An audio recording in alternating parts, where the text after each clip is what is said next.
이 마지막 시대 저와 함께 하나님의 편에 서실 성도 여러분 잘 오셨습니다. 우리가 예수 그리스도로 하나 되고 그 외의 모든 것은 찌꺼기처럼 다 버리도록 합시다. 우리는 지난 두 번의 시간을 통해서 차별금지법에 대한 해외와 국내 사례를 살펴봤습니다. 그렇다면 이제 이런 질문이 생기죠. 전 세계가 왜 똑같은 법을 시행할까? 언제부터 이 일이 시작됐는가? 이 전 세계는 이제 차별금지법, 평등법, 인권법 이렇게 이름은 조금씩 달라요, 나라마다. 근데 내용이 다 비슷합니다. 아니, 거의 똑같습니다. 그렇다면 그건 누가 왜 만들었는가? 2006년도에 인도네시아 용야카르타에서 이제 한 회의가 열렸는데 그때 29명의 젠더 추종자들이 모였습니다. 거기에서 이제 용야카르타 원칙을 제정했는데 그 내용을 유엔 인권위가 채택해서 전 세계 차별금지법의 모델로 사용되고 있습니다. 거기 그 원칙에 무슨 내용이 있는가? 처음에는 이제 29개를 그때 정했고요. 나중에 10개를 추가해서 현재 총 38개의 원칙이 있는데 그 중에 몇 가지만 좀 살펴보도록 하겠습니다. 첫째, 젠더 정체성을 자가인식에 따라 결정한다. 자, 이제 여러분 수준이 많이 높아져가지고 딱 이런 말 들으면 무슨 얘기인지 금방 알죠? 예. 우리 수준이 벌써 이렇게 높아졌습니다. 전 같으면 젠더 정체성을 자가인식, 이게 무슨 얘기 할 텐데, 예. 여러분, 젠더 정체성이 무슨 말이에요? 내가 남자인지 여자인지는 내 감정, 내 느낌, 내 기호에 따라서 성별을 결정한다는 얘기죠. 두 번째, 성소수자에 대한 긍정적 인식을 교육하라. 셋째, 성적 지향 또는 성별 정체성을 보장하라. 자, 성적 지향이 뭐예요? 옛날 같았으면 저게 뭐야 하겠는데 지금은 딱딱 이제 바로바로 답이 나오죠? 성적 지향. 그러니까 내가 원하는 성적 취향입니다, 사실상. 근데 그 성적 취향 그러면 어감 안 좋아. 그러니까 성적 지향으로 바꾸고 그래가지고 성적 지향이 된 거거든요. 근데 뭐예요? 동성애, 뭐 폴리아모리, 근친, 소아성애, 그러니까 우리가 상상할 수 있는 모든 성행위, 그게 다 자기가 원하는 그 성적 취향을 보장하라는 겁니다. 그리고 이제 성별 정체성은 뭐예요? 방금 전에 젠더 정체성과 똑같은 얘기입니다. 넷째, 동성 커플도 가족으로 인정하라. 다섯째, 성적 지향 및 성 정체성 이유로 인권 침해를 받을 경우 배상권을 청구하라. 여섯째, 성평등 사회에 실현하여 차별을 금지하라. 지난 시간에 말씀드렸다시피 현재 대한민국은 성평등 가족부라는 이제 정부 기관이 탄생할까 말까 하는 그런 순간입니다. 여러분, 성평등이 뭡니까? 성평등. 이제 지금쯤은 딱딱 답이 나와야 되죠. 네. 남자가 여성이라고 인식하면 그럼 그렇게 해서 평등한 거예요. 그러면 여성 스포츠에도 출전하고 여자 화장실, 여자 목욕탕 다 사용할 수 있는 게 성평등입니다. 남자가 여자 목욕탕 갔는데 쫓아내면 그건 젠더를 차별한 거기 때문에 아까 배상권을 청구하라 그랬잖아요. 배상을 하거나 징역을 가게 되는 법이 이미 해외에서 시행 중이고 한국에서는 이미 법안이 발의되어 가지고 통과만 기다리고 있는 상황이죠. 일곱 번째, 또 나옵니다. 성적 지향 및 성 정체성을 이유로 한 차별의 금지 원칙이 헌법이나 다른 적합한 법규에 명시되어 있지 않다면 법 개정이나 해석을 통해 이 원칙을 반드시 포함하라. 그러니까 차별금지법 반드시 만들라 그 말이에요. 그러니까 성적 지향과 성 정체성이 끊임없이 반복이 되고 여기 보니까 헌법을 개정하든지 법 개정을 하든지 해서라도 차별금지법을 통과를 시키든지 아니면 헌법을 개정하든지 그렇게 해서 반드시 실행하라는 겁니다. 그래서 우리가 지난 시간에 확인한 대로 대한민국 정부에서도 헌법에 있는 양성평등을 삭제하고 성평등으로 문구를 바꿔서 헌법 개정을 대통령령으로 개정 시도를 했다가 보수 측의 반대로 무산된 일을 우리가 확인을 했었습니다. 자, 그러면 여러분, 짐승의 표가 뭡니까? 여러분, 짐승의 표는 국가에서 법을 제정해서 시민을 통제하는 법이잖아요. 마찬가지로 차별금지법도 국가에서 법을 제정해서 하나님을 대적하게 만드는 법입니다. 그러면 그리스도인으로서 우리는 어떻게 해야 됩니까? 그냥 담 넘어 불구경하듯이 가만히 있었어야 되겠습니까? 우리가 나중에 하나님 앞에 갔을 때 주님께서 성경의 진리가 짓밟히고 있을 때 너 뭐 하고 있었니? 나의 이름이 모욕을 당하고 있을 때 너 뭐 했니? 그렇게 물으신다면 뭐라도 좀 할 말이 있어야 되지 않겠습니까? 이 북미와 유럽 그리고 한국의 초중등 교과서에 이미 용약 카르타 원칙 교육이 이루어지고 있습니다. 이 원칙이 지금 전 세계에 너무 잘 실행되고 있습니다. 대한민국도 국가인권위와 여성가족부가 이 내용을 중심으로 인권 정책을 펼치고 있고요. 학교 현장에서는 이미 성평등 교육이 실행되고 있음을 지난 시간에 확인했습니다. 자, 그렇다면 여기서 또 한 가지 질문이 생겨요. 그들은 왜 이런 원칙을 만들었을까? 누가 이 원칙을 만들어라고 했을까? 이 원칙을 이들이 최초로 만든 것인가?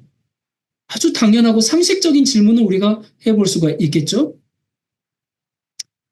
이 김승규 전 법무부 장관이자 국정원장은 이렇게 말합니다. 문화 막시즘은 칼 막스의 혁명 이론을 변형하여 만든 새로운 공산주의 혁명 이론입니다. 그래서 이것을 신공산주의, 네오막시즘이라고도 합니다. 이탈리아 공산주의자 안토니오 그롬시는 프롤레타리아 혁명이 세계 정치사에서 실패한 원인을 연구하고 공산주의 혁명을 성공시킬 방법을 찾아냈다고 주장했습니다. 바로 문화막시즘입니다. 자, 그러니까 이 안토니오 그롬시가 이 칼 막스의 공산주의 혁명이 실패하자 실패의 원인을 찾았는데 흥미롭게도 그 실패 원인이 성경 때문이라고 진단을 했습니다. 그래서 기독교 사상과 문화가 자리 잡고 있는 한 공산주의는 성공할 수가 없구나. 그걸 알고 학교와 교회와 언론에 침투해서 기독교 문화를 해체해야 한다고 결론을 내리면서 그렇게 해서 만들어낸 게 신공산주의 네오막시즘입니다. 그게 문화막시즘, 문화혁명을 통해서 공산주의 세상의 도래를 주도했습니다. 그러니까 오리지널 공산주의, 예전에 칼막스의 그 공산주의는 노동자들이 혁명을 일으켜가지고 자본가들을 몰아내고 단번에 새로운 사회를 이룩하려고 했는데 그게 원한대로 되지가 않은 거예요. 그래서 급진적인 혁명보다는 장시간에 걸쳐서 사상을 병들게 하는 네오막시즘, 신공산주의로 혁명을 성취하려는 그런 계획으로 변경을 했습니다. 이 신공산주의의 핵심은 젠더 이데올로기입니다. 젠더 이데올로기가 뭔가? 그러니까 젠더라는 것은 생물학적인 성과는 구별되는 개념으로 사회적성, 다른 말로 후천적성이라고 하죠. 그러니까 여기에는 성적 지향, 성정체성, 동성애, 차별금지법, PC주의, 페미니즘, 성소수자 이런 것들이 다 그 젠더 이데올로기에 포함되는 겁니다. 그러니까 오리지널 공산주의 혁명은 그 노동자 계급의 프롤레타리아 혁명으로 사회 시스템을 전복시키는 것이었는데 문화 막시즘 이 신공산주의는 그 반대입니다. 노동자 계급 하급에서 시작한 게 아니라 사회 상부 기관인 입법부, 국회죠, 사법부, 행정부, 교육, 언론 등을 전부 장악해가지고 조용한 혁명으로 공산주의 세상을 실현한다는 겁니다. 그래서 문화를 통해서 사람들의 무의식의 세계까지 지배하려는 전략이 바로 네오막시즘, 젠더 이데올로기입니다. 그러면서 이 안토니오 그람시가 이 조용한 혁명을 위해서 아주 구체적인 전략을 소개했습니다. 이렇게 하라. 어떻게? 첫 번째, 지속적인 사회 혼란을 조성하라. 각종 노조를 통해서 지속적인 파업이라든지 폭력 등을 행사하고 사회 곳곳에 시민단체들을 만들어가지고 그들에게 끊임없이 자금을 지원하고 어떤 사소한 이슈에도 대동단결해가지고 지속적인 사회 혼란을 일으키도록 각종 시위를 주도하죠. 두 번째, 학교와 교사의 권위를 약화시켜라. 여러분 이런 얘기 보면 놀랍지 않습니까? 지금 교사의 권위가 추락해가지고 교사들이 자살하는 일들이 굉장히 지금 사회를 시끄럽게 하고 있죠. 왜 그래요? 요즘 애들이 버릇이 없어서가 아니고요. 학생의 권리를 교사보다 위에 두기 때문에 학생들이 막 나가는 겁니다. 선생님은 학생들에게 맞아도 되는데 학생은 선생님에게 맞으면 아동학대로 신고합니다. 선생님이 수업 중에 휴대폰 사용을 제지하자 학생이 교사를 폭행한 그런 영상도 있죠? 이게 왜 이렇게 됐습니까? 요즘 애들 문제야. 요즘 애들이 문제여서가 아니라 학생 인권 조례라는 것을 만들어가지고 교실이 통제불능의 상태가 된 겁니다. 교사 권위가 약화되도록 그 학생 인권 조례라는 시스템으로 그렇게 만들어놨습니다. 이게 요즘 애들이 그래서 그런 게 아닙니다. 시스템을 그렇게 만들어 놓은 겁니다.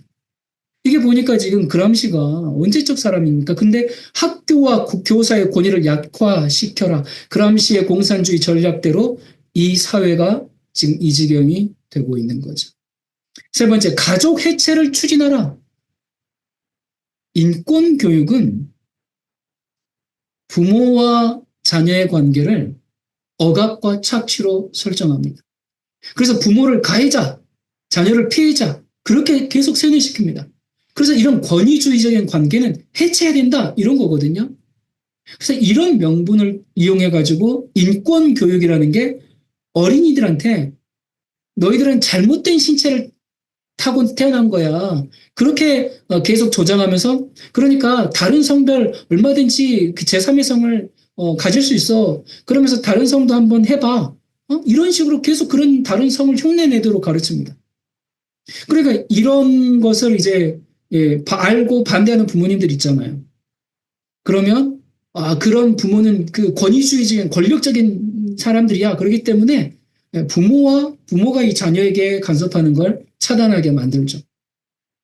그러니까 이 성교육이라는 게 단순히 성교육이 아니라 부모의 권위나 가정을 해체할 뿐만 아니라 부모가 그 성전환의 유해성에 대해서 이야기하면 가정폭력, 아동학대로 부모를 신고하도록 가르치기까지 하죠.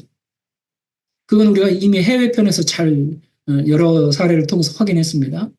이게 지금 현실입니다. 그래서 걸핏하면 신고하는 이 시스템, 여러분 이 신고 시스템 이거 오래전부터 공산주의자들이 해왔던 방식이죠. 한국전쟁 당시에도 그 좌익에 물든 아이들이 부모를 고발한 것부터 시작해가지고요. 북한에는 5호 담당제가 있고요. 그리고 지금 이제 한국도 서로가 서로를 감시하는 그런 사회로 계속 나아가고 있습니다. 자, 네 번째. 어린이들에게 성교육 및 동성애 교육을 실시하라. 자, 왜 이런 교육을 하는지 이제 아시겠죠? 지난 시간에 확인한 것처럼 한국에서도 성평등 교육이 3살부터 이루어지고 있음을 우리가 이미 확인했습니다. 다섯 번째, 교회를 해체하라. 교회가 물론 뭐 사회적으로 문제를 일으킨 것도 있겠지만 이 교회하면 개독교라고 이렇게 인식하게 만든 것도 참 이 교회를 해체하기 위한 수십 년에 걸친 어떤 작업에 의해서 만들어진 것들이죠. 그리고 요즘은 현재 군사 정권 때도 하지 않았던 교회 압수수색이 동시다발적으로 지금 벌어지고 있고요. 이런 지금 메시지를 전하면 우리 교회도 예외가 아니게 되겠죠. 저도 그렇게 될 거고요. 여섯 번째, 이민자 유입으로 여기 이민자 유입은 불법 합법 다 얘기합니다. 민족 정체성을 파괴하라. 지금 대한민국에 중국인 이민자들이 약 300만 명으로 추정합니다. 300만 명이면 인구의 6%입니다. 알다시피 중국인들에게 무한한 혜택을 주고 있기 때문에 곧 10% 될 거고요. 10% 되면요. 그 다음 30% 되는 건 시간 문제입니다. 그리고 중국인들은 이미 한국 선거에서 투표권도 행사하고 있죠. 이런 일들이 그냥 예사로 넘길 일이 아닙니다. 이게 지금 전부 뭐예요? 그람시의 전략들입니다. 일곱 번째, 사법 시스템을 신뢰할 수 없도록 만들어라. 여덟 번째, 기본소득으로 국가 보조금에 의존하는 사람들을 증가시켜라. 9번째, 언론을 조정하고 대중매체의 수준을 저하시켜라. 10번째, 과도한 음주를 홍보하라. 네. 여러분 여기 보니까 참 우리에게 익숙하고 어디서 많이 본 내용들이 나오죠. 이거 하나하나 뭐 정말 다룰 내용이 많지만 생략하기로 하고요. 이 그람시가 신공산주의를 실현하기 위해서 제시한 이 혁명 아젠다들이 대한민국 상황과 이상할 정도로 닮아있지 않습니까? 이 그람시와 함께 신공산주의 사상의 거두인 브레름 라이는 성정치라는 용어를 최초로 창안했습니다. 그러니까 성적으로 자유로운 사회 실현을 목표로 성정치 운동을 전개했어요. 그러니까 이런 성정치 운동이 조기 성교육, 성소수자 인권 보호 운동으로 그렇게 발전했거든요. 그래서 이제 브레름 라이의 성혁명에서 보면 성적 억압을 제거하고 부모 자녀 관계를 해체시키는 것이 가장 중요하다 그렇게 말하면서 일단 이것이 동력을 얻으면 체제 전복을 위해서 나머지 목표들은 저절로 실현된다 그렇게 얘기합니다. 그렇다면 왜 부모 자녀의 관계를 해체하려고 할까? 이 가정이라는 게 국가와 사회의 기초를 이루는 근간인데 이러한 기초를 해체하면 가치 규범을 근본부터 해체할 수 있기 때문에 그리고 그 해체된 자리에 국가가 공교육을 통해서 젠더 이데올로기를 주입할 수 있기 때문이라는 겁니다. 지금 이들의 아젠다대로 지금 계속 우리 사회가 가고 있죠. 전 세계가. 그러면서 이 라이가 청소년은 기존 체제에 반발하는 특성이 있기 때문에 혁명의 전투원으로서 안성맞춤이다. 그러면서 이 성혁명을 성공시키기 위해서는 청소년의 합류가 필요하기 때문에 청소년기부터 성행위를 시작하라 그렇게 권장을 했습니다. 그래서 사탄의 나라 도래를 위해서 이 아동 청소년을 희생양으로 삼은 거죠. 이것이 오늘날 시행되고 있는 인권교육의 기원이고 핵심입니다. 이렇게 시작한 겁니다. 인권교육이라는 게. 그러니까 어린 유아들에게 성전환을 할 수 있도록 계속 유도하고요. 그걸 부모에게는 비밀로 하고요. 어린 시절부터 프리섹스로 결혼의 파괴, 가정의 파괴를 가져오는 것이 그들의 혁명 과업입니다. 그래서 모든 걸 다 해체해야 자기들의 세상을 거기에 다시 새롭게 실현할 수 있으니까. 그들이 원하는 건 오직 하나입니다. 공산주의 사상을 인류에게 전파하는 것. 그것을 위해서 모든 불법, 악법, 죄악은 혁명 완수를 위한 과정이기 때문에 전혀 양심의 가책을 받지 않습니다. 이 여성 해방의 마오쩌둥이라고 불리는 케이트 밀렛은 프리섹스가 여성을 결혼의 노예에서 해방시킬 것이다 그렇게 말했어요. 하지만 사실 그녀가 추구한 것은 여성 해방이 아니라 다른 공산주의자들과 마찬가지로 사회를 파괴하는 거였죠. 그들은 모일 때마다 이런 구호를 종교의식처럼 외쳤습니다. 우리는 왜 여기 있는가? 성혁명을 일으키기 위해서다. 무슨 혁명인가? 바로 문화혁명이다. 어떻게 문화혁명을 일으키는가? 미국의 가정을 파괴하면 된다. 어떻게 가정을 파괴할 수 있는가? 일부 일처제를 무너뜨리면 된다. 어떻게 일부 일처제를 무너뜨리는가?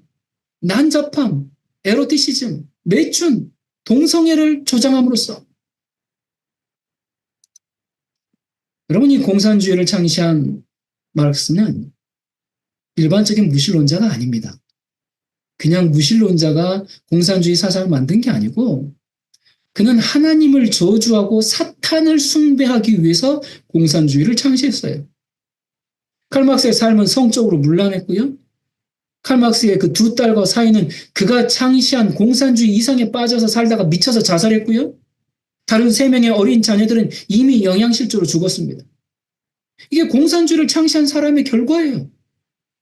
그래서 마르크스와 엥겔스의 대표적인 이 공산당 선언에도 모든 영원한 진리의 폐지, 모든 종교와 도덕의 폐지, 가정의 폐지 이런 게 명시되어 있습니다. 여러분 이 공산당 선언문은 그 타락한 천사장 루시퍼처럼 하나님과 그 창조물을 대적하고 파괴하는 것이 공산당의 목적입니다. 공산당은 극도로 잔인한 프롤레타리아 유혈혁명에 의해서 서구 기독교 문화들과 부르주아 계급들을 모두 타도하고 그리고 공산당 선언문을 통해서 창조주 하나님의 계명과 윤리, 결혼, 가정, 국가, 기독교와 하나님의 창조물 모두를 타포하고 그들의 손으로 새로운 인간과 새로운 사회를 건설하는 게 공산주의입니다.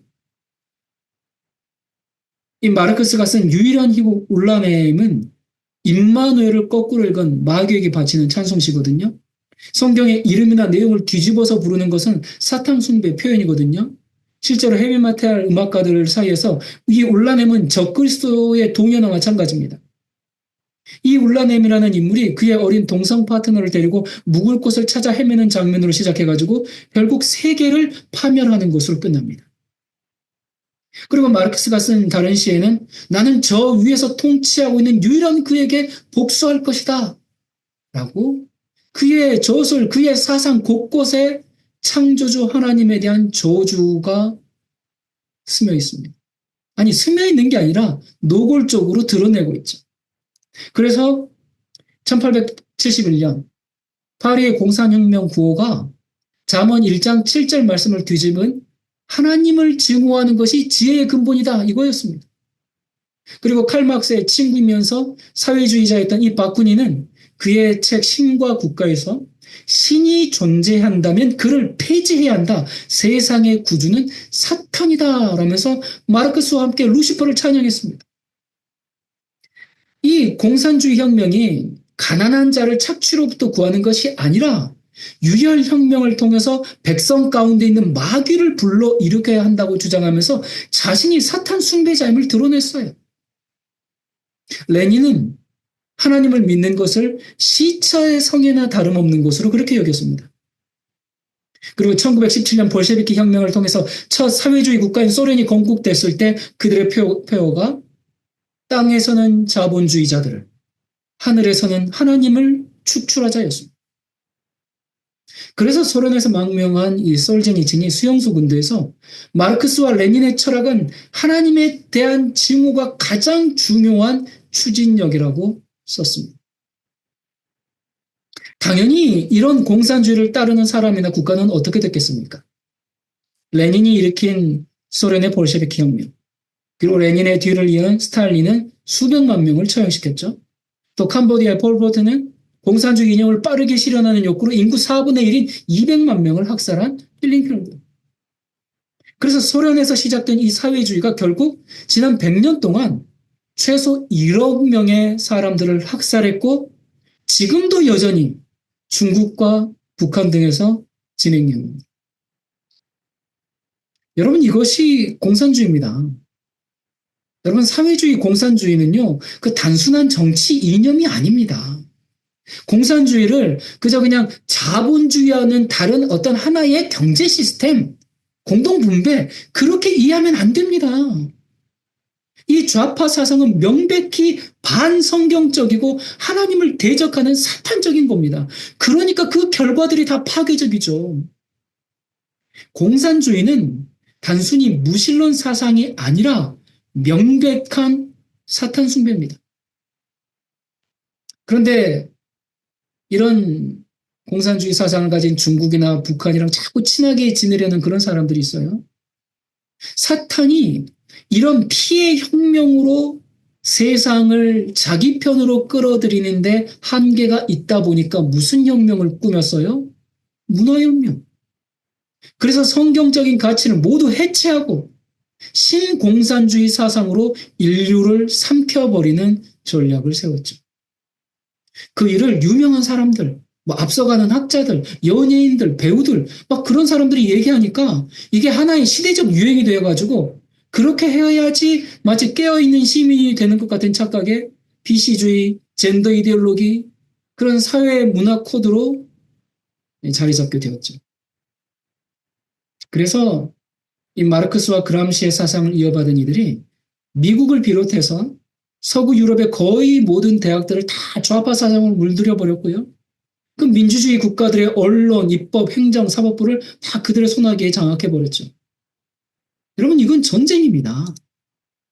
이 상황에서 교회는 안전한가? 제가 전에 말씀드렸죠. 이 바티칸이 전 세계를 집어삼키기 위해서는 그 전에 반드시 진실한 그리스도인들을 먼저 무너뜨려야 되잖아요. 계속 이렇게 외치면 안 되니까. 그렇게 무너뜨리기 위해서 그 일을 성공하기 위해서 오늘날 거의 모든 교회를 병들게 해놨습니다. 여러분 WCC는 명백한 사탄의 도구입니다. 이 WCC는 전 세계를 공산주의 사회로 만들기 위해서 만들어진 단체예요. 아직 잘 모르겠으면 제가 전에 강의한 적그리스도를 찬양하는 WCC라고 검색해가지고 이 강의를 꼭 참조하시기 바랍니다. 이 WCC는 최초 구성 자체가 공산주의자들로 시작이 됐어요. 그들은 차별금지법을 아주 적극적으로 찬성합니다. 그리고 WCC의 한국 지부격인 NCCK 역시 당연히 차별금지법을 찬성합니다. 그래서 정부가 이 한국 기독교를 대표하는 NCCK도 다 찬성하는데 왜 반대해? 그래서 반대하는 기독교인들에게 극우 프레임을 씌우고 각종 압력과 제재를 가하고 있죠. WCC, 공산주의, 차별금지법 이런 것을 분리해서 생각하면 안 됩니다. 그들이 뭐 이런저런 방식을 통해서 이렇게 추구하고 있는 것은 딱 하나입니다. 여호와를 죽이고 참된 그리스도인을 짓밟고 인권이라는 그럴듯한 명분 아래 사탄을 숭배하는 세상을 만드는 겁니다. 그런데도 유튜브에 보면 그 대형교회 목사들이 WCC의 로마 카톨릭 대표도 참석합니다. 이건 세계적인 대회입니다. WCC를 통해서 하나님께서 대한민국을 축복하실 겁니다. 그렇게 얘기하면 그 무지성 신도들이 아멘 막 하는데 참 그런 모습 보면 너무 가슴이 아프죠. WCC의 세 가지 아젠다가 뭐라 그랬어요? 공산주의, 종교타원주의, 젠더 이데올로기. 이 WCC는 일사총회부터 공산주의자들에서 설립된 단체라고 그랬어요. 중국, 북한, 러시아 교회들도 참여했습니다. 여러분 북한의 교회가 어디 있어요? 다 공산당이 운영하는 거죠. 그러니까 이 WCC는 세계를 구하는 것은 공산주의다 그렇게 대놓고 말하는 단체입니다. 당연하죠. 공산주의들이 만든 단체니까. 그리고 종교다원주의는 어떻습니까? WCC 총회 때 사탄을 부르는 제사도 드리고요. 주술 의식도 하고요. 또 젠더 이데올로기는 어떻습니까? 동성애 일부 다처는 기본이고요. 폴리아모리를 촉구합니다. 폴리아모리가 뭐였어요? 그 다자성애. 한 사람이 여러 사람이 여러 사람과 동시에 관계하는 거. 그리고 동성애자 목사 안수 주고 차별금지법 제정 촉구하고. 여러분 이게 WCC 이건 교회 협의회가 아니라 이건 사탄의 회죠. 그런데 거의 모든 교회가 WCCW에 가입되어 있습니다. 우리 목사님은 그런 주장 안 하는데요. 안 해도 그 교회가 그 교단이 WCC에 가입되어 있어요. 그래서 깨어있는 목사님들은 교단에서 탈퇴해야 됩니다. WCC를 반대한다고 하면서 그 교단에 계속 남아있는 것은 결국 내가 배도의 한 자리를 차지하는 것과 마찬가지 아닙니까? 그래서 성도님들도 마찬가지입니다. 자기가 낸 헌금이 교단으로 가고 교단에서 WCC로 가거든요. 그러니까 결국 내가 낸 헌금이 사탄의 나라를 확장하는 데 쓰이고 있는 겁니다. 그래서 결단해야 됩니다. 담임 목사님에게 가가지고 교단 탈퇴를 요구해야 해요. 받아들여지지 않는다? 그럼 나와야죠. 내가 거기 앉아있는 것은 궁극적으로 공산주의 세상, 사탄을 숭배하는 일을 돕고 있는 것이 아니겠습니까? 우리는 이 차별금지법을 제정하려는 정부와 싸우는 것이 아니라 사탄과 싸우는 겁니다. 이건 악한 영들과 전쟁입니다. 그런데 진리를 지켜야 하는 그 최후의 보루 교회마저도 다 좌경화돼가지고 목사도 눈이 멀고 신자도 눈이 멀고 그러다 보니까 저희의 얘기가 소화가 안 되고 뭔가 흠을 찾고 싶은 마음만 생기는 사람들도 있어요. 저는 오로지 예수 그리스도와 성경의 진리를 전하는 것뿐인데 왜 그렇게 불편해하고 정치적 관점으로만 받아들일까? 이건 보수냐 진보냐 우파냐 좌파냐 이런 문제가 아닙니다.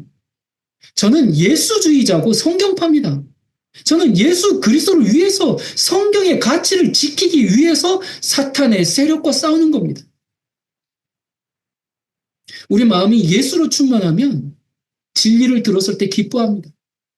진리를 지키기 위한 사명감이 불타오릅니다. 그런데 진리와 함께 기뻐하지 않는다면 그건 예수로 충만하지 않다는 얘기죠. 마음에 예수님이 있기는 있는데 예수 주머니 하나, 다른 주머니 하나 그렇게 나뉘어져 있는 거죠. 그래서 그 주머니가 건드리지 않았을 때는 자기도 몰랐어. 늘 입에 예수를 달고 사니까 자기는 예수로 충만한 줄 알았어. 그런데 내가 무슨 우상을 섬기고 있는지 몰랐는데 갑자기 빛이 들어와서 드러나니까 불편해. 말씀대로 살겠습니다. 진리대로 살겠습니다. 말은 하지만 막상 내가 소중히 여기는 그 가치가 조금이라도 손상을 받으면 견디지 못합니다. 우리가 어두운 구덩이에 있다가 진리의 빛을 발견하면 기뻐 찬양하며 춤추며 뛰는 게 정상일 텐데, 그리고 나의 문제가 무엇인지 하나님께서 깨닫게 해주시고 성령께서 나를 살리려고 은혜를 베푸는 것이니까 주님 제게 이런 문제가 있었군요 하면서 주님 앞에 나와야 하는데 지금 나는 어떤 반응을 보이고 있는가? 나는 성령의 지배를 받고 있는가? 아니면 육신의 지배를 받고 있는가? 내가 정말 소중히 여기는 가치가 무엇인지 우리는 하나님 앞에 진실하게 마주해야 합니다. 빛이 계속 비추고 있는데 그 빛을 계속 거절하면 결국 애국 왕 바로의 길을 걷게 됩니다. 성령의 호소를 계속 거절하면 나중에는 어떠한 음성에도 반응하지 않는 완악한 상태가 됩니다. 이건 정말 두려운 일입니다. 여러분, 우리가 뭐라고 얘기합니까? 지금은 심판의 때라고 얘기하잖아요. 각 사람의 은혜의 시기가 지나가고 있는 때라고 우리가 얘기하지 않습니까? 그렇다면 그 심판의 때 나는, 그리고 나의 은혜의 시기는, 여러분, 이런 엄중한 때에 부디 우리가 예수 이외의 것이 우리의 마음을 차지하도록 내버려 두지 말기를 간절히 바랍니다. 이 사탄의 나라를 세우려는 영향으로 한국 사회가 얼마나 적용화되었는가. 내 친구 김정은이라는 책이 초등학교 도서관에 비치됐습니다. 그러다 그게 이제 문제가 되고 막 시끄러워져가지고 수가 됐는데, 여기 내용을 보면 김정은은 서민을 해치지 않았어요. 여러분, 김정은이 서민을 해치지 않았습니까? 한국 드라마 봤다고 중학생 30명 공개 채용한 곳은 누가 있습니까? 주민들을 고사총으로 난사하고 시신을 화염방사기로 태운 건 누가 있습니까? 신앙을 가진 이유 등으로 정치범 수용소에는 지금 23만 명 이상이 갇혀 있는데 이건 누가 한 겁니까? 근데 김정은은 서민을 해치지 않았어요. 김정은은 나라를 제대로 만들려는 게 보여요. 여러분, 김정은이 만든 나라에 여러분 살고 싶습니까? 전 이해가 안 되는 게 김정은이 통치하는 나라에 가서 살고 싶어 하지는 않으면서 왜 그렇게 북한을 찬양할까? 그리고 또 이 책에 이렇게 얘기합니다.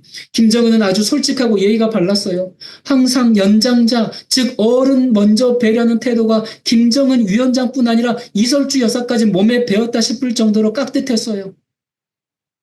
연장자를 배려해서 형을 죽이고 고모부를 죽였습니까? 이런 책이 지금도 교보문고니 예스24니 여전히 서점에서 판매되고 있고 초등학교에 비치될 정도로 우리 사회가 왜 이렇게 무뎌졌을까요? 유튜브는 어떻습니까? 한국 대학생 진보연합 채널은 대놓고 김정은과 북한을 찬양한 영상들이 있는데 어떠한 제약도 없습니다. 그 영상들이 뭐 수십 편, 수백 편이 있어요. 영상마다 이런 소개글들이 조금씩 있는데, 김정은 국무위원장이 현지 지도를 통해 국가 위기를 극복하고 주민들과 군인들을 찾아가는 과정을 소개하는 영상입니다. 또 옆에는 김정은 국무위원장이 조선소년단 대회와 민경대혁명학원을 방문해 학생들 국가인재로 육성하는 모습을 볼 수 있는 영상입니다. 여러분, 여기서 주장하는 내용들은 전부 북한 체제 선전입니다. 근데 이런 채널이 버젓이 유튜브에 있고요. 한국 대학생 진보연합이라는 단체가 버젓이 사회에서 활동하고 있고요. 이 단체가 버젓이 정부로부터 보조금을 받으면서 또 활동을 해요. 전 아무리 생각해도 이해가 되지 않습니다. 한국 사회도 심각하지만 사실 미국은 한국보다 더 심하게 공산주의가 점령한 나라가 됐죠. 워낙 나라가 크다 보니까 주마다 법이 다른데 민주당이냐 공화당이냐에 따라 차별금지법에 대한 입장도 온도차가 조금씩 있거든요. 뉴욕은 민주당 텃밭이거든요. 뉴욕시는 성차별을 한 사람에게 벌금 $25만, 약 3억 원입니다. 그리고 부과합니다. 그러면 성차별한 사람에게 3억 원 벌금인데 그 성차별이 뭔데? 첫 번째, 성중립적 인칭 대명사를 부르지 않는 경우. 이게 무슨 말이에요? 남자에게 남자라고, 여자에게 여자라고 부르는 게 현재까지 우리 상식으로는 당연한 거잖아요. 그런데 성중립적 인칭 대명사라는 것은 남자도 아니고 여자도 아닌 제3의 호칭들을 말하거든요. 그걸로 사용해서 불러주지 않으면 그건 성차별을 한 거야. 성폭력죄를 저지른 거야. 그래서 제가 그 첫 시간에 말씀드린 것처럼 그 조던 피터슨 같은 사람은 나는 감옥에 가면 같이 절대로 그렇게 부르지 않겠다 그렇게 선언을 했잖아요. 이게 단순히 그렇게 불러주고 말고의 문제가 아니거든요.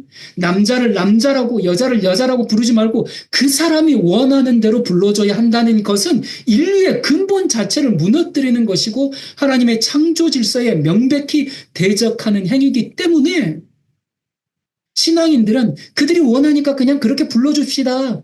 그런 문제가 아니라 그 말입니다. 두 번째, 사회적 성, 후천적 성을 주장하는 사람들이 여성 화장실 등을 이용할 때 증서 제출을 요구하는 경우. 그러니까 분명히 여성 전용 시설인데 남성적 외모를 가진 사람이 거길 들어가려 그러는 거예요. 그러니까 당신 남자입니까 여자입니까 이걸 묻는 것조차 불법이 된다 그 말입니다. 들어갈 때 그 당신 남자인지 여잔지 그 뭐 바꾼 뭐 신분 사회 뭐 증명서 있으면 내놓으십시오. 이러면 성차별을 한 것으로 돼서 벌금 3억입니다. 이런 일이 지금 왜 있는 거예요? 이 네오마르크시즘 문화혁명의 결과들이죠. 이렇게 성차별한 사람들에게 벌금이 무려 3억 가까이 되는데 그 누가 따르지 않겠습니까? 현재 뉴욕시장 후보로 거론되고 있는 이 맘다니. 맘다니는 스스로 자기가 공산주의자라고 말하는 좌파 정치인이에요. 주요 공약이 대중교통 무료, 식료품 뉴욕시에서 공급, 기본주택 제공, 기본소득 지원, 기초생활 보장, 최저임금 인상, 무상교육 모두 그냥 다 공짜로 주겠다고 합니다. 그럼 돈은 어디서 나는가? 증세해가지고 중산층 부유층에 대한 세금 증세로 해가지고 서민들에게 나눠주겠다. 그렇게 얘기해요. 어디서 많이 본 정책이죠. 사실 이거 안토니오 그람시가 얘기한 공산주의 혁명 아젠다랑 동일합니다. 이 맘다니가 인도계 무슬림으로 금수저로 태어나가지고 한 번도 일을 해본 적이 없는 사람인데 노동자 계급 대표를 자처하면서 자본주의 타도를 외치고 있습니다. 근데 제가 최근에 이 맘다니에 대한 이 한국 언론을 보니까 참 신생 정치인이라고 막 엄청 띄워주더라고요. 여러분 근데 그렇게 하는 게 미국 CNN에서 그 CNN 뉴스를 그대로 가져와 가지고 그렇게 언론에서 얘기하는데 여러분 CNN은 완전 좌파 방송에 가짜 뉴스로 선동하기 때문에 미국에서 신뢰도가 27입니다. 현재 미국 민주당 지지율은 10%대예요. 거의 극성 민주당 지지자들을 제외하고는 미국인들 대부분은 CNN을 안 봐요, 이제. 그리고 팍스뉴스를 본 지 오래됐습니다. 저도 예전에는 CNN을 참고했는데, 미국 방송이다 보니까 그 대표 방송인 줄 알고 참고했는데 자꾸 보다 보니까 논조가 이상해요. 그래서 팍스뉴스로 갈아탔어요. 그런데 한국 언론은 미국인이 가장 신뢰하고 많이 보는 팍스는 전혀 인용하지 않고 CNN만 가지고 자꾸 인용 보도합니다. 왜 그런지는 굳이 말하지 않아도 잘 아실 거고요. 근데 이게 미국만의 문제가 아닙니다. 2018년 12월 영국에 사는 이 케이트가 트위터에서 그러니까 인터넷상에서 실제도 아닙니다. 인터넷상에서 성중립적 호칭을 사용하지 않고 그 사람이 원래 가졌던 이름을 불렀다는 이유로 상대방이 신고를 했고요. 갑자기 집으로 들이닥친 경찰관 3명에 의해서 컴퓨터와 핸드폰을 다 압수당하고 자녀들이 또 보고 있었는데 그대로 체포돼서 감옥에 갔습니다. 여러분 이게 100년 후 미래 일이 아니라 지금 벌어지는 일들입니다. 어디서요? 인터넷상에서 성중립적 호칭 사용하지 않았다고. 자, 2022년 9월경에 아일랜드에 소재한 학교의 선생님인 에녹 버크도 남자를 여자로 부를 수 없다라는 믿음으로 성중립적 인칭 대명사의 사용을 거부했습니다. 그래서 이제 학교 측에서 학교 출입을 금지했는데 학교를 갔고요. 그래서 경찰에 잡혀가지고 108일 동안 감옥에 수감된 후에 학교에서 해고됐습니다. 그리고 또 어느 교사가 페이스북에 학교 교육을 통해서 자녀들을 세뇌하는 젠더 이데올로기에 대해 부모들이 우려하고 있다라는 글을 쓴 이유로 해고된 사례도 있습니다. 이런 예는 너무나 많습니다. 이렇게 되다 보면 지식인들이 사회적으로 매장당하는 것을 두려워해서 침묵할 수밖에 없는 그런 환경이 조성되는 거죠. 여러분, 이거 정상적인 세상 아니죠? 여러분 중에 교사 있습니까? 여러분, 본인이 해고되고 감옥에 갈 것을 알면서도 성중립 인칭 대명사를 사용하지 않을 수 있겠습니까? 직장에서. 나 그렇게 안 하면 직장에서 잘리는데? 그 사람이 좀 원하는 대로 불러주면 안 돼? 그런 문제가 아닙니다. 사탄의 사상이 세상을 지배하도록 돕는 거죠. 하지만 그래서 우리가 감옥에 가더라도 싸워야 합니다. 그 싸움이 10년 걸릴지 20년 걸릴지 알 수가 없어요. 하지만 그렇게 한 사람 두 사람 싸우다 보면 정부는 바꿀 수 없을지라도 최소한 진리가 무엇인지, 세상이 어디로 가고 있는지, 이 영적 전쟁의 한복판에 나는 어디에 서야 할지 그걸 깨닫는 사람들은 생길 수 있지 않습니까? 그들을 위해서 우리는 싸워야 하는 겁니다. 시간 관계상 제가 해외의 여러 사례들을 다 언급하지는 않겠지만 이 정부가 주도하는 젠더 이데올로기에 동조하지 않으면 막대한 손해배상 청구 소송을 받게 됩니다. 사람을 재정적으로 파탄내고요. 검찰청에 계속 오라 이렇게 불러대고요. 긴 소송으로 정신적으로 파탄내는 일들이 비일비재합니다. 여러분, 검찰청에 가본 적 있습니까? 전 가본 적 있거든요. 오래전에. 제가 죄를 저질러서 간 게 아니라 제가 이제 어떤 사기 피해자로서 그냥 이제 참고인 조사로 불렀는데 그래서 검사 앞에 가는데 내가 피해자인데도 불구하고 그 분위기, 그 복도, 되게 가고 싶지 않은 곳이에요. 근데 내가 이제 가해자로 그렇게 불려다니면 소송에 불려다니고 여러분 그러면 사람들이 만신창이가 돼버립니다. 그런 식으로 지금 진리를 지키려고 하는 사람들을 전 세계에서 지금 어렵게 만들고 있죠. 정신적으로 파탄내는 일들이 지금 비일비재합니다. 그런데 이게 지금 남 얘기가 아닌 게 한국에서 현재 발의된 차별금지법에서도 이 젠더 이데올로기에 반대하고 성경적 신념, 믿음을 포기하지 않을 경우 국가인권위가 개인을 재정적으로 파산시킬 수 있는 법이 이미 마련됐습니다.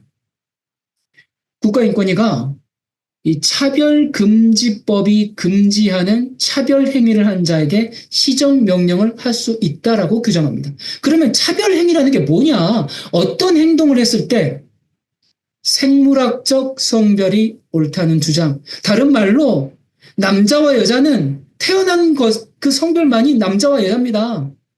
다른 남자, 다른 여자가 있을 수 없습니다. 이런 생물학적 성별이 옳다는 주장이 차별금지법이 금지하는 차별행위라고 이미 되어 있습니다. 그리고 개인의 느낌만으로 성별을 바꿀 수 없다고 의견을 제시하는 행위. 의견도 제시하면 안 됩니다. 남자 성기를 지닌 트랜스젠더가 여성 공간에 출입하는 것을 막는 행위.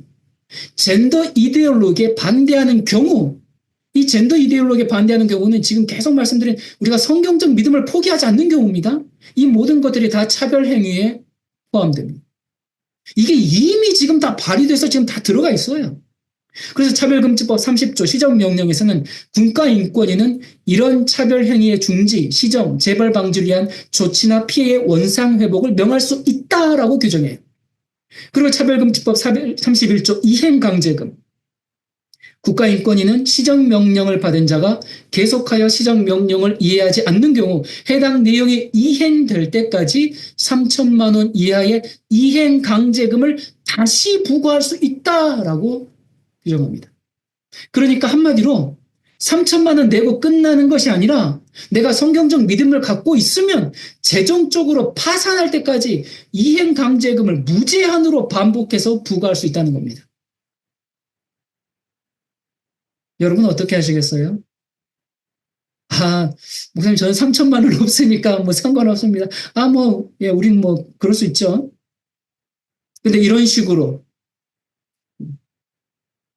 우리를 계속 압박할 때, 우리가 우리의 믿음을 계속 지킬 수 있을 것인가? 여러분, 지금 다시 말씀드리지만 이미 이 내용이 현재 발의되어서 지금 국회에 보류 중입니다. 우리 중에 과연 얼마나 신앙을 지킬 수 있을까요? 충남대 법대 명재준 교수가 말합니다.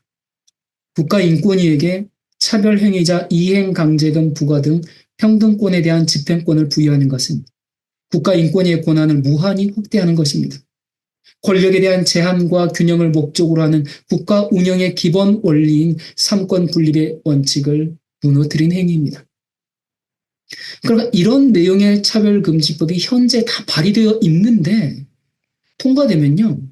국가인권위가 이런 공권력을 시민들에게 직접 행사할 수 있게 되는 겁니다. 그래서 인권위가 초헌법적인 기관이라는 겁니다. 이미 지난 시간에 우리가 살펴봤죠. 정부와 지방자치단체가 국가인권위의 말을 들어야 된다는 법이 다 이미 지금 만들어져 있죠. 국가인권위에서 2020년 4월에 1000명을 대상으로 한 설문조사에서 차별금지법 제정을 찬성하는 의견이 88.5%라고 발표했습니다.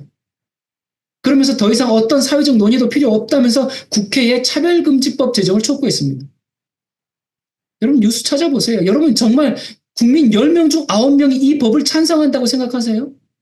근데 어떻게 10명 중 9명이 찬성한다는 이런 수치가 나왔을까요? 그러면서 더 이상 사회적 논의가 필요 없습니다. 그렇기 때문에 차별금지법 제정을 하십시오라고 국가인권위가 이런 식으로 설문을 해가지고 국회에 제정 촉구했습니다. 근데 당시 정부가 주도한 설문조사 보니까 차별금지법은 우리 차별하지 말고 모두 평등하게 대하는 취지인데 찬성합니까? 여러분 동성애자 차별하지 말라는 법입니다. 찬성합니까? 그런 게 다 당연히 찬성하죠. 누가 이런 질문에 반대하겠습니까? 진실을 숨기고 평등이라는 이름으로 포장해가지고 마치 국민적 공감대가 있는 것처럼 발표하는 것이 대국민 사기 행각이죠. 이렇게 하다 보니까 차별금지법? 그거 동성애자 하지 말라는 법 아니야? 사람들이 지금 그렇게밖에 인식을 못하고 있는 겁니다. 차별금지법이 통과된 영국, 프랑스, 스웨덴의 그 여러 나라의 유치원과 학교에서는 이미 아버지, 어머니 이런 단어 사용을 금지합니다. 대신에 부모의 용어로 그렇게 바뀌는 법이 이미 통과가 됐어요. 유치원에서부터 이렇게 가르칩니다. 성평등을 실현하고, 그러니까 성평등, 부모가 남자, 여자가 아니라 남자인 경우도 있고 여자인 경우도 있다 보니까 이 동성 부모에 대한 차별을 금지하자는 겁니다. 그래서 아버지, 어머니 말을 금지하라는 겁니다. 성평등 실현해야 되니까. 그리고 2021년 민주당 하원 의장이었던 낸시 펠로시가 엄마, 아빠라는 단어를 공적으로 사용하지 말라고 그렇게 얘기했습니다. 그러다가 아예 캘리포니아주에서는 엄마와 아빠라는 용어 사용을 금지하는 법안이 제출이 됐어요. 캘리포니아도 뉴욕처럼 민주당이 주도하지 않습니까? 그래서 아예 남편과 아내라는 단어의 사용도 금지하는 법안을 이미 2015년에 통과를 시켰어요. 그리고 이것은 미국 전체에 적용하려고 연방 법원에 최근까지 여러 차례 계속 거기도 발의하고 있는데 공화당의 반대로 아직 통과가 되지 않고 있죠. 스코틀랜드 역시 동성 부모를 차별한다면서 어머니라는 용어를 삭제했어요. 삭제한 이유가 젠더 이데올로기에 동의하지 않는 모욕적인 단어이기 때문이라고 합니다. 어머니가 모욕적인 단어입니까? 하나님 다음으로 이 세상에서 가장 아름다운 단어 아닙니까? 그런데 사탄을 따르는 이들에게는요, 어머니라는 단어가 하나님만큼이나 혐오스러운 단어인 겁니다. 이렇게 지금 생물학적 남녀 구분을 없애고 성중립 언어로 대체되고 있는데 이것이 바로 네오막시즘을 현실 세계에 이룩하려는 방식들이에요. 이 공산주의 혁명에 의하면 기존에 사용했던 언어들을 다 삭제하고 새로운 언어들을 만들어내서 거기에 따르게 만듭니다. 왜냐하면 기존의 언어들은 그 전통적이고 보수적인 그 가치관을 담고 있거든요. 그래서 그 언어들을 다 해체하는 거야. 없애버리는 거야. 그리고 새로운 언어를 만들어가지고 그래서 사람들의 생각과 사상의 통제를 하는 겁니다. 젠더 이데올로기를 세뇌하는 겁니다. 뭐 성중립이니, 성적 지향이니, 성정체성이니, 이런 말도 예전에는 없던 단어였습니다. 이게 다 젠더 이데올로기에서 나온 말이죠. 여러분이 이 강의를 듣기 전까지는 그저 그냥 남녀 평등을 말하는 고상한 언어인 줄 알았지만 이 적그리스도 세계관에서 출현한 무서운 단어라는 것을 우리가 이렇게 깨닫게 되지 않습니까? 자, 그렇다면 왜 이걸 헌법에까지 넣으려고 그래요? 그렇게 해가지고 뭐 하려고? 새로운 가족 체계를 구성하고 그것을 법적으로 다 인정해 주려는 거거든요. 그러니까 오빠 동생이 부부가 되고 부모가 여러 명이 되고 이에 따라서 인류의 보편적 윤리는 다 산산조각이 나고 성경의 진리는 짓밟히는 겁니다. 그러면 상식적인 사람이 이런 질문을 하죠. 아니 도대체 왜 그래? 그게 말이 돼? 왜 그러냐면요. 이렇게 가족 관계를 다 해체해야 그래야 하나님을 죽이고 사탄이 왕이 된 세상을 이룩할 수가 있거든요. 공산주의는 이 프롤레타리아 혁명의 어떤 경제 이론으로 등장한 게 아니라 처음부터 사탄 숭배자들에 의해서 하나님께 복수하기 위해서 고안된 이념입니다. 그래서 이런 좌파 정치인들의 행보가 정상적인 사람들에게는 이해가 안 되지만 그들의 세계관에서는 반드시 이룩해야 하는 혁명 과업인 거죠. 그렇게 해야만 이 세상이 적그리스도가 다스리는 그 유토피아가 온다는 겁니다. 그 일을 위해서 소수자 인권, 성평등 이런 그럴듯한 말로 포장해가지고 문화혁명을 주도하고 있습니다. 그래서 인권이라는 말은 그들의 프로파간다일 뿐인 거죠. 현재 유치원에서부터 초, 중, 고등학교에서 다 인권 교육을 받고 있는데 인권 교육이 뭐냐? 대한민국 얘기입니다. 성적 지향, 성정체성, 동성애 인정, 성평등, 성존한 권유, 성중립 화장실, 조기 성애화 이런 내용들이 성평등 교육입니다. 젠더 이데올로기 교육입니다. 그래서 동성애가 에이즈의 주된 원이라는 것도 말할 수가 없는 진실금지법이에요. 아이들한테 동성애를 가르치는데 동성애가 에이즈 주된 원이라는 것을 어떻게 얘기하겠어요? 그건 얘기 안 하죠. 그래서 이런 전략대로 한국에 지금 동성애자 비율이 급증하고 에이즈 환자가 폭증하고 있어요. 그리고 질병관리본부는 동성애가 에이즈 확산의 주요 경로라는 사실을 홈페이지에서 언젠가부터 삭제해버려서 이제는 그걸 알 수도 없습니다. 동성애가 에이즈의 주범이라는 그 정보를 완전히 차단함으로 동성애가 만연할 수 있도록 그렇게 기여하고 있는 거죠. 청소년 에이즈 환자가 지금 폭증하고 있는데 그 인터뷰 들어보면 이 청소년들이 자기가 동성애 하라고만 얘기 들었지 동성애가 에이즈의 주범이라는 그 기본적인 사실조차 한 번도 들어본 적이 없다고 청소년들이 그렇게 얘기해요. 그러면 왜 이렇게 됐을까? 왜 못 들어봤을까? 이 국가인권위와 한국기자협회 사이에 체결된 인권보도준칙 때문에 그렇습니다. 인권보도준칙이 시행돼서 언론이 통제가 되고 있어요. 전 KBS 보도본부장은 이렇게 말합니다. 인권보도준칙이 반영되고 나서 동성애와 에이즈 등 폐해에 대한 보도를 할 수 없습니다. 질병관리본부가 이 문제를 공개하지 않고 있습니다. 동성애 옹호론자는 조직화돼 있는데 일반 대중은 그렇지 못합니다. 여기 동성애 옹호론자 조직화되어 있다는 게 단순히 동성애 하는 사람들 그 사람들을 말하는 게 아닙니다. 이미 우리가 봤죠. 젠더 이데올로기에 실현하는 그 정치적인 세력들, 거대한 세력들 그렇게 해서 조직화되어 있어요. 국가인권위원회 이렇게 조직화되어 있는데 일반 대중은 그렇지 못합니다. 그래서 팩트조차 쓸 수가 없습니다. 언론에서 동성애 문제는 실종된 상태입니다. 그러다 보니까 청소년들이 한 번도 동성애 위험에 대해서 들어본 적이 없다는 겁니다. 충남대법대 교수도 이렇게 말합니다. 국가인권위원회 인권보도준칙은 표현의 자유를 제한하는 내용입니다. 인권보도준칙으로 동성행위를 비판하는 자유가 탄압되고 맙니다. 언론이나 뉴스의 통제뿐만 아니라 개인 유튜브, SNS 등에서도 비판하지 못하도록 이미 법안이 다 발의되어 있습니다. 여러분이 개인 소셜미디어에다가 그냥 동성애는 아니지 않아? 한마디 쓰면 차별금지법 위반으로 지금까지 보았던 사례들처럼 우리가 처벌받는 겁니다. 동성애와 성전환에 대한 의학적 진실이나 학문적 견해를 말할 기회조차 원천 차단됩니다. 그래서 국민의 알 권리를 다 차단하고 정보를 다 통제하고 그렇게 되면 뭐 하게 돼요? 국민들이 잘못 생각하게 됩니다. 통제된 언론이 진실은 보도하지 않고 동성애를 미화하는 각종 드라마, 미디어는 적극적으로 권장되고 있고 동성애자들은 마치 사회적 차별의 희생자인 것처럼 묘사하면서 조용한 문화혁명을 지금 하고 있죠. 그래서 TV에서 거짓말 하겠어? 뉴스인데 저 거짓말 하겠어? 거짓을 저렇게 방송하겠어? 여러분 그렇게 생각하지 말고요. 이미 언론 다 장악됐구나. 저 언론들은 다 우리를 세뇌시키려고만 하는구나. 우리를 지금 사탄의 나라로 끌고 가려고 하는구나. 좀 그렇게 좀 한번 짚고 생각하는 사고를 좀 가져야 됩니다. 그냥 언론을 통해서 내가 보고 듣는 게 그게 다 그냥 진실인 거냐 그냥 흡수해버리면 우리가 어느 날 서 있는 내 자리를 봤더니 하나님의 편이 아니라 나도 모르게 사탄의 자리에 서 있을 수가 있게 되는 겁니다. 그래서 참 우리 위험한 세상에 살고 있습니다.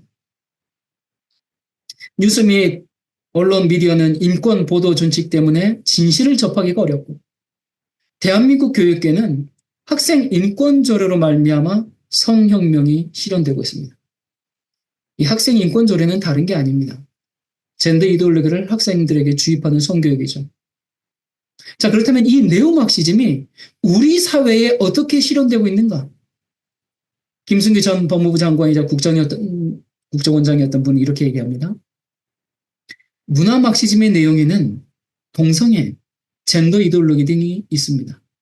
그들은 기관이나 문화계를 장악하여 이것을 강력히 추진하게 되면 마침내 그들이 원하는 세상을 만들 수 있다고 확신하였습니다. 한국 사회에서 문제되고 있는 동성애, 젠더 등의 운동도 2000년경 등장하기 시작했습니다. 국가인권위원회법에 동성애를 지칭하는 성적 지향이라는 말이 인권이라는 말로 포장되어 처음 등장했고 국가인권위가 이 운동을 강력히 추진해 왔습니다. 이 문화막시즘은 각 광역시도 교육청이 만든 학생 인권조례와 각 지방자치단체의 인권조례 등 각종 조례의 입법을 통해서 학생들과 지방자치단체의 주민들에게 주입되고 있습니다. 또 이 사상은 초중고 및 대학생들에게 교과서를 통해서 가르쳐지고 있습니다. 이 같은 사상이 동성애, 젠더 이데올로기 등 다양성 존중이라는 이름으로 옷 입고 우리 사회에 침투해 날로 그 세력을 확장하고 있습니다.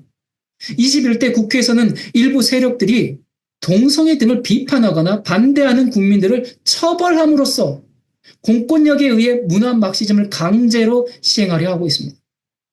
공산주의자들의 문화혁명은 무엇보다도 성혁명을 통해 이루어집니다.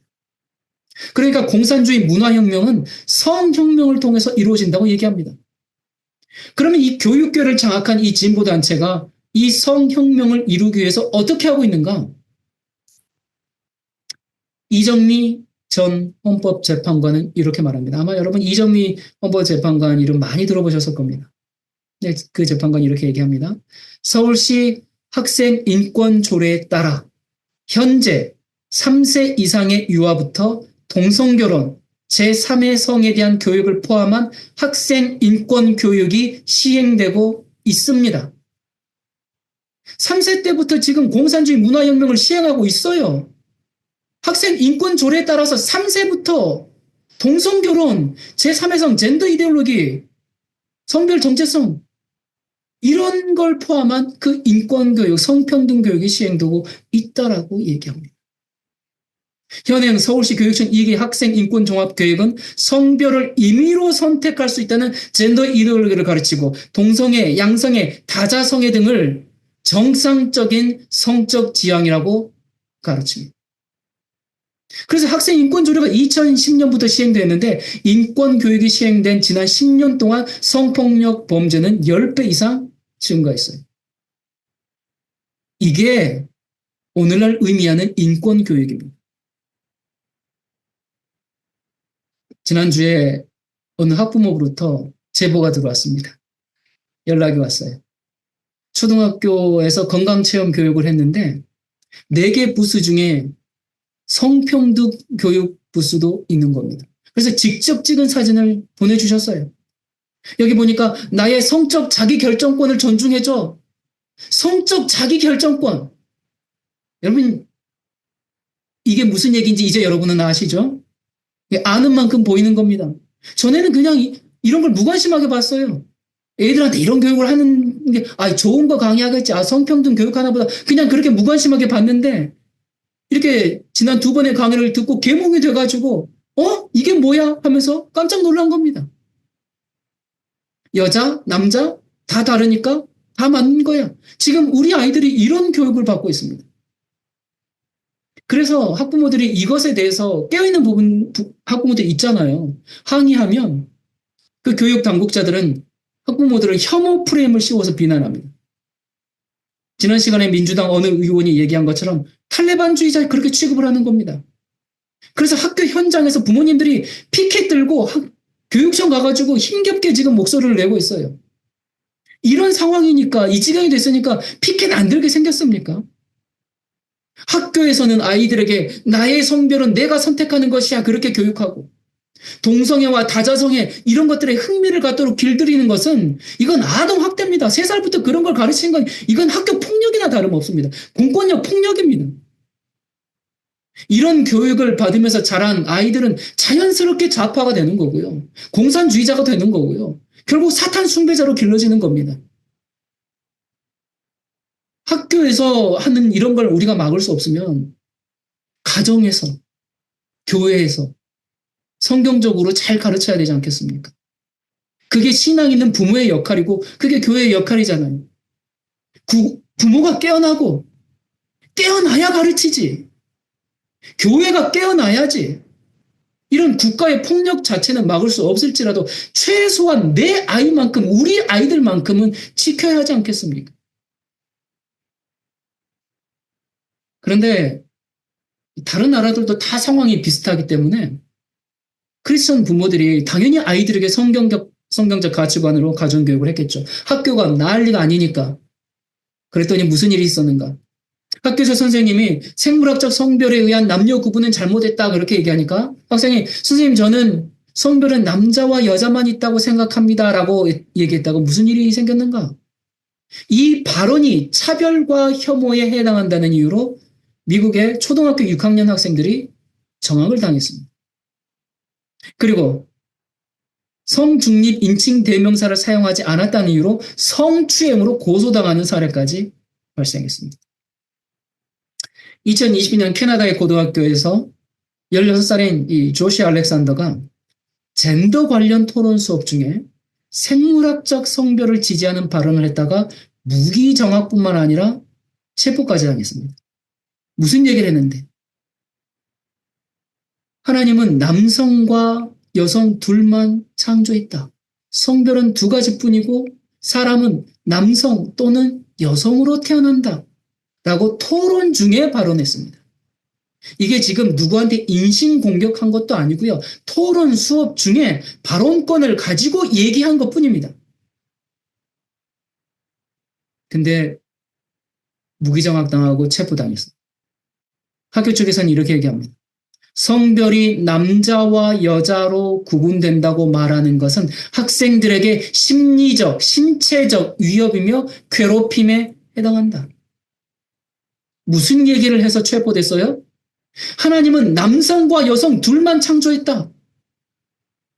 여러분, 캐나다가 한때는 표현의 자유와 정당한 법치가 가능했던 때가 있었습니다. 근데 지금 완전히 북한이나 중국 공산당처럼 이런 의사표현 하나로 처벌받는 나라가 됐어요. 학생도 예외가 없어요. 이 캐나다는 실제로 좌파 정권이 집권한 지 꽤 오래됐거든요.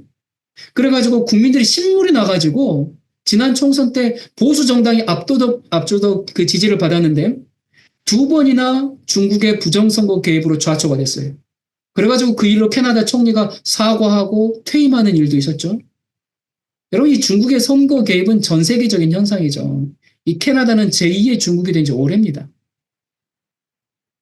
조시 알렉산더는 이렇게 얘기합니다. 저는 이 일에 관련된 학교 직원과 학생들에게 인종차별주의자, 성차별주의자의 편합한 사람이라고 불렸습니다. 저는 그저 계속해서 저의 믿음을 표현했고 결국 체포당했습니다. 크리스천으로서 저는 거짓말을 하지 않을 것이며 잘못된 것을 받아들이지 않을 겁니다. 그리고 하나님의 자연 질서에 완전히 반대되는 주류 내러티브에 동조하지 않을 겁니다. 여학생들의 안전이 좀 더 진지하게 고려되고 우리의 표현의 자유가 교육 시스템에 의해 공격당하기보단 지켜지길 바랍니다. 저의 믿음이 큰 역할을 차지합니다. 저는 침묵하지 않을 겁니다. 우리는 세상으로 가서 복음을 전하라는 명령을 받았습니다.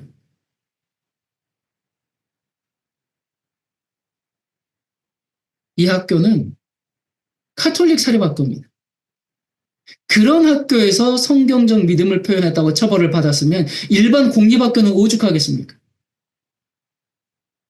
지금 네오막시즘은 언론의 자유, 표현의 자유, 종교의 자유, 모든 자유에 대한 명백한 공격을 하고 있어요. 왜요? 하나님께 복수하는 겁니다. 하나님을 죽이고 사탄이 완전히 장악한 나라를 만들려고 이 마지막 때에 발악을 하고 있는 겁니다. 사탄이 천사장 루시퍼가 하늘에서 쫓겨났지 않습니까? 그래서 공산주의를 창시한 칼 막스가 하나님께 복수하겠다라고 얘기하지 않습니까? 그런데 우리가 오랫동안 당연하게 여겨왔던 이 모든 자유를 잃고 있는데 많은 사람들이 두려워서 나서지를 못합니다. 물론 양심적인 교사들도 있었죠. 근데 우리가 몇 사례 방금 봤지 않습니까? 교사들 해고하고 사회적으로 매장해버리니까 이젠 잘못된 걸 잘못됐다고 옳은 걸 옳다고 말할 수 없는 사회가 돼버렸어요. 이 학생도 하나님께서는 남자와 여자만 창조했습니다. 그 말 때문에 학교 측에서 뭐라 그랬어요? 그것은 학생들에게 심리적, 신체적 위협이다. 그건 괴롭힘이다.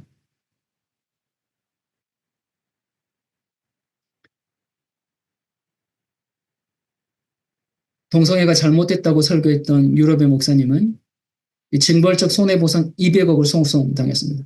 제가 뭐 그 얘기도 자세하게 해드릴 수 있는데 시간 다 패스하고요. 그래서 우리가 이런 법적 처벌을 받지 않으려면요.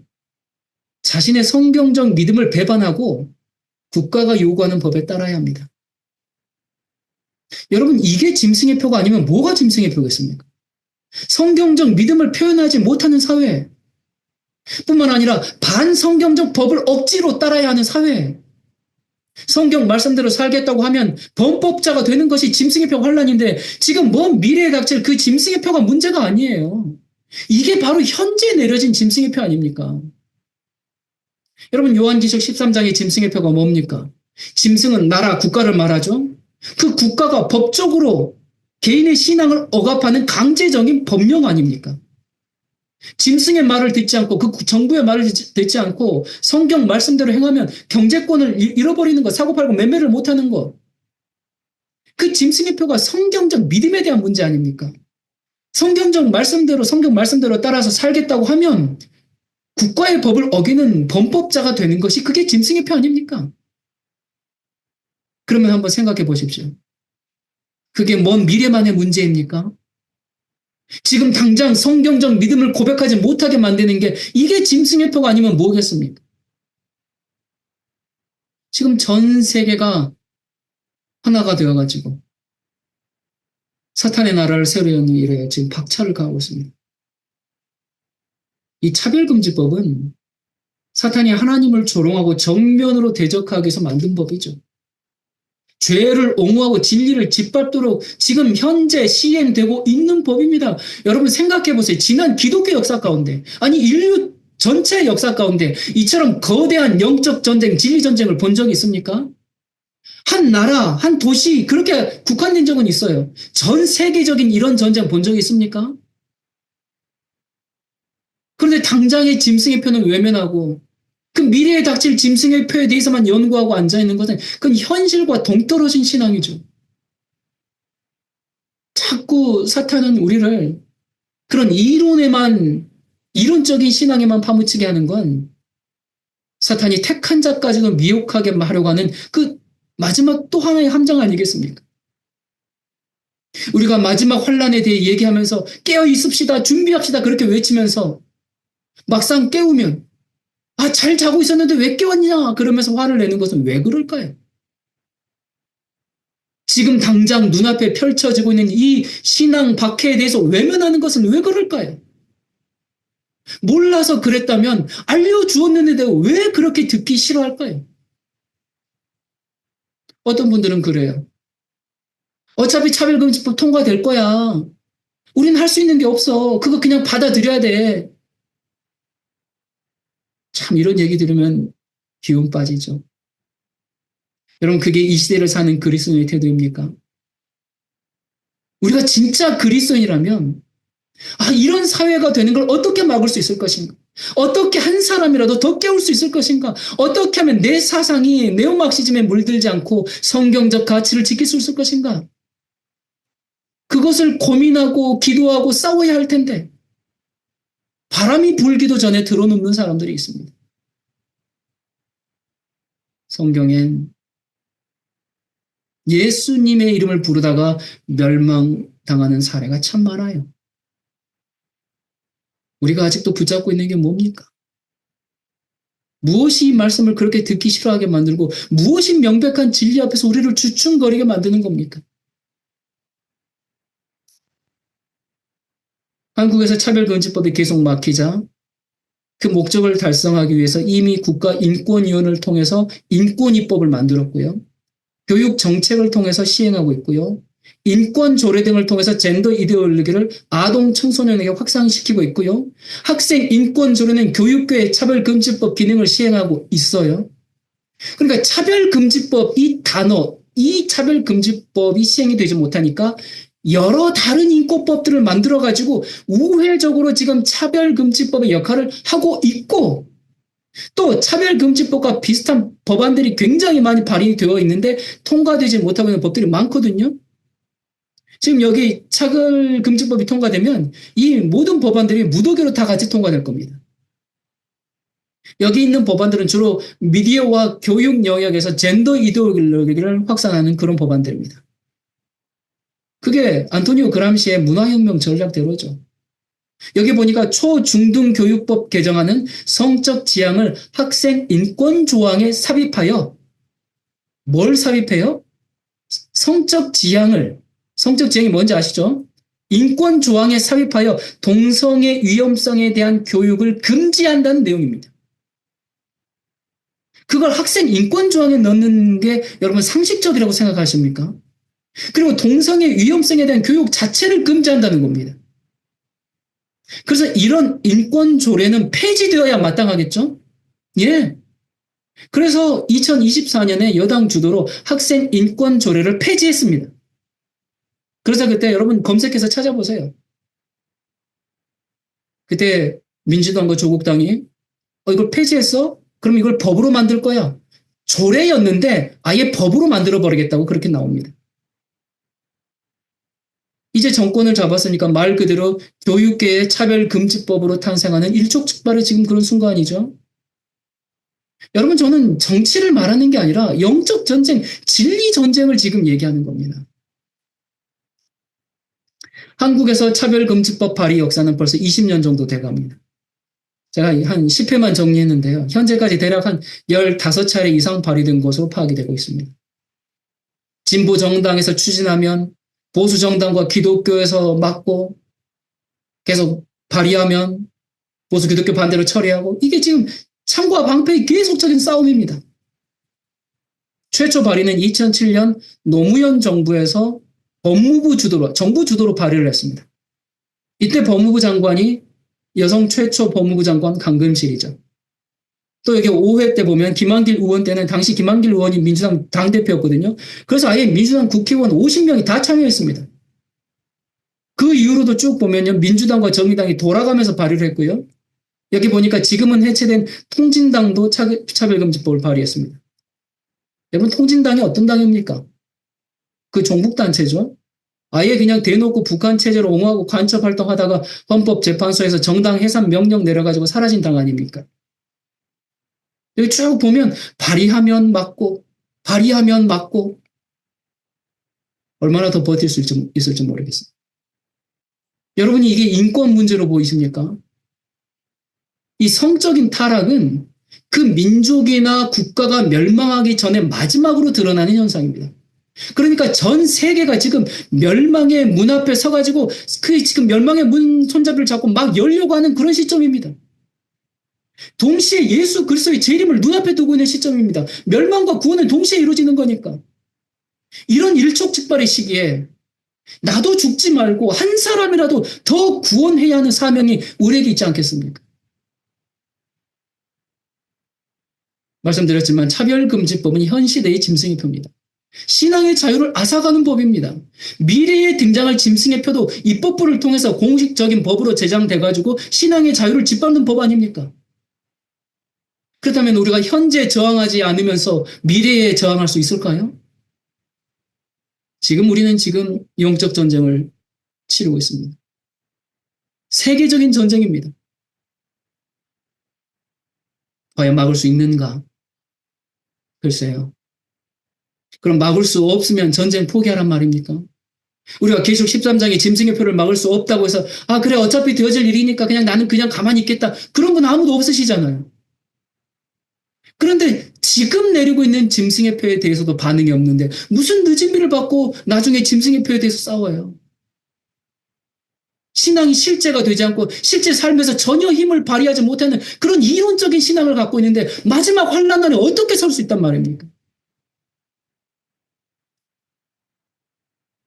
차별금지법 막을 수 있을까? 모릅니다. 결국엔 통과되어서 이 나라에도 신앙 박해가 시작될 수 있겠죠. 그런데 지난 기독교 역사를 살펴보면 진리를 지키기 위해서 기꺼이 생명을 내놓았던 그 순교자들의 핏값으로 우리 손에 진리가 들려진 겁니다. 순교의 피를 흘렸던 사람이 없었으면 우리가 진리를 만나지도 못했어요. 그들 때문에 우리가 진리를 듣게 된 겁니다. 여러분이 자녀들에게 성경적 가정 교육을 하면 기독교 탈레반주의자 얘기를 듣고 노르웨이처럼 자녀를 빼앗길지 모릅니다. 교회는 폐쇄되고 저는 징벌적 손해배상으로 감옥에 갈지도 몰라요. 하지만 우리가 각종 불이익과 사회적 매장을 당할지라도 그것이 우리의 실패는 아니잖아요. 왜요? 우리의 시민권은 어디에 있으니까? 하늘에 있기 때문에. 그래서 우리가 사탄의 세력에 대항하다가 감옥에 가는 것은 그건 우리의 패배가 아닙니다. 그것이야말로 참된 승리죠. 이런 일을 통해서 여러분이 깨어나고 여러분의 가정이 깨어나고 교회가 깨어나고 시민이 깨어나고 국민이 깨어나고 국가가 깨어나면 그거 우리가 할 일이 맞춰지는 겁니다. 저는 빨리 감옥에 가고 싶습니다. 그래서 한 사람이라도 단 한 사람이라도 깨어나서 임박한 예수 그리스도의 제 이름을 위해서 준비될 수 있다면 저는 기꺼이 그 길을 가고 싶습니다.